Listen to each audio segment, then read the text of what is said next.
The most energized Joe Biden we've seen in a long time. He arrived in Pennsylvania with a pep in his step and a fired-up delivery about gun control, of course, gun control, which simply raises the question, did Jill slip him a little too much in his morning coffee, or what's in his meds today? I mean, just thought I'd ask. It's fair to ask, right? Anyway, he was fired up, but his message was off base and delusional as ever, usually is. He was talking about being the only white kid in an area where they all played basketball. Yeah, and it's the Republicans that are racist, right? He came to push gun control and proclaimed that he is for law and order and actually supports more police in the streets, 100,000 more officers, he says. Really? Because Democrats are all for defund the police. Weird, really. The kids in the Socialist Blue Team are about to get their blocks knocked off. So he's saying, hey, I'm for police. Of course you are, Joe. Of course you are. I want to go through the comments a feeble Joe made while he was prancing about the stage and telling a 9-year-old girl how pretty she was. Yes, he did that from the stage. You know, some things never change. He just couldn't get close enough to sniff her. Let's start with this, the Joe Biden reunion tour. He says John Fetterman, a radical devout socialist, is a great pick for the U.S. Senate. I guess he forgot that Fetterman, who didn't appear at the event because he's too unhealthy to even show up because of a massive stroke he had a few weeks ago, says he wants to reduce the prison population by turning loose convicted killers and a third of all the people in prison in Pennsylvania. He forgot that, apparently. It's bite number one. Bite one. Go. And by the way, he couldn't be here today. We spoke, Lieutenant Governor John Fetterman. When I say he's a powerful voice, I used to be in the old days a pretty good athlete, and if someone was really big and tough, you say, I wouldn't screw with him if I had a sledgehammer.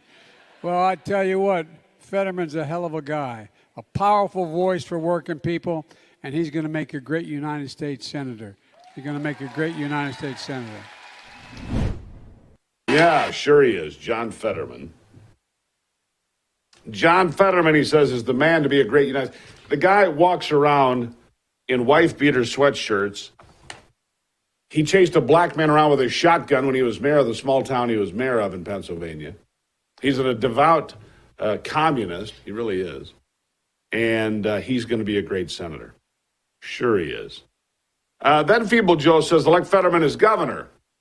And the AG Josh Shapiro should be the senator. He's so confused. He doesn't even know where he is. Doesn't even know where he is.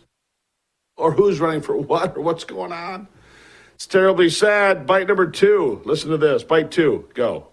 Please elect the Attorney General of the Senate.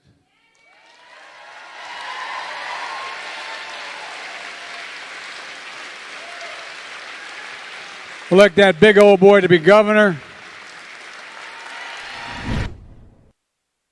Big old boy to be governor. Except that big old boy you were just talking about that you wouldn't mess with if he had a sledgehammer. He's not running for governor. He's not running for governor. No. He's running for Senate. This is Joe Biden lost again, of course. And then he talked about this, which is really baffling to me.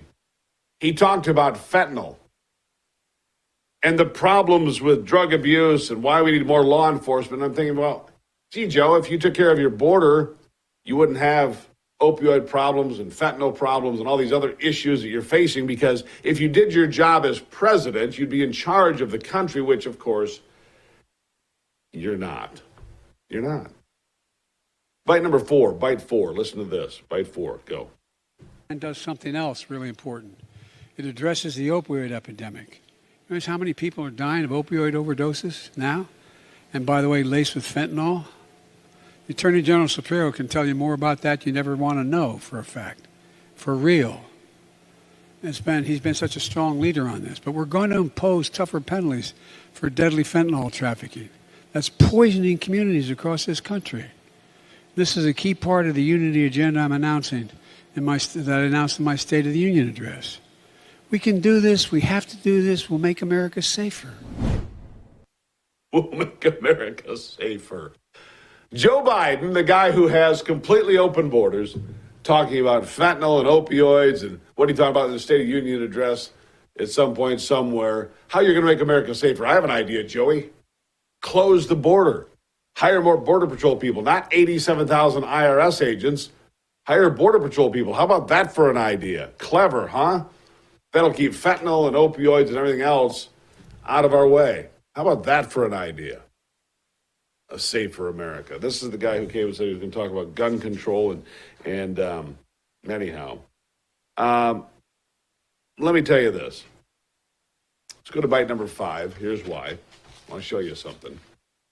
I want to show you something, so I want to go to bite number 5, and that is, he says he supports funding the police and hiring more officers, but in Philadelphia, that's going to be our focus here a little bit this morning. The city of Philadelphia having massive problems with crime and violence and death and destruction. Go to bite number 5. Bite 5. Go. We heard the gunfire. We were in the kitchen at the time, so I told my daughter, we both got down. It's like a war zone. According to police, one person is dead after 4 people were shot just before 5 p.m. at 60th and Ray Streets in West Philadelphia. Police believe someone in the group was targeted. He fires at a group of males who were sitting on a set of chairs that are behind me. Police say a 55-year-old man has died. The rest of the victims, who range from 33 to 60 years old, are hospitalized. Officials say the shooter was on foot and is likely from the area. Another killing, another bit of violence, and another problem that Joe Biden will do nothing about. Nothing. He'll do nothing about this. The nation's capital, much the same.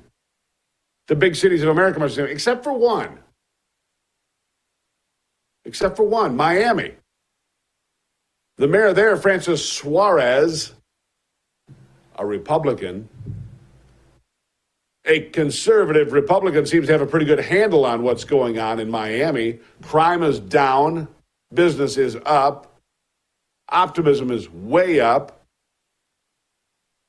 So there is a difference. If you can find, and it took us a while to find one major city with a Republican conservative mayor, it is the city of Miami, Florida. Compared to Miami to what's going on anywhere else in America, you will see a night and day difference. A night and day difference. Trust me on this. We're going to talk more about this, plus the Senate races. Herschel Walker has taken lead in Georgia. Fetterman, they think, is already, basically a senator from Pennsylvania. Dr. Oz, don't count him out quite yet. Trust me on this. I'll be right back. It's the Steve Gruber Show.